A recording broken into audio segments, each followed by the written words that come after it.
Sorry sorry. कसं होतं ना, अश्रू हे अभिव्यक्तीचं सगळ्यात सुरेख असं माध्यम आहे.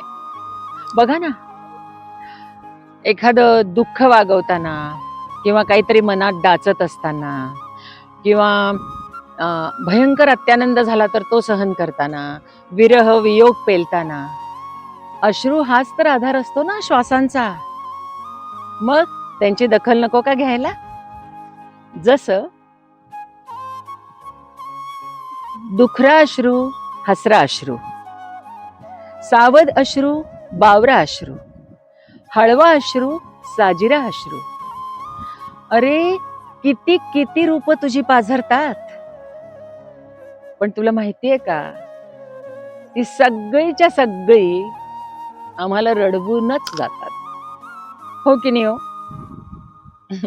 टू टू टू.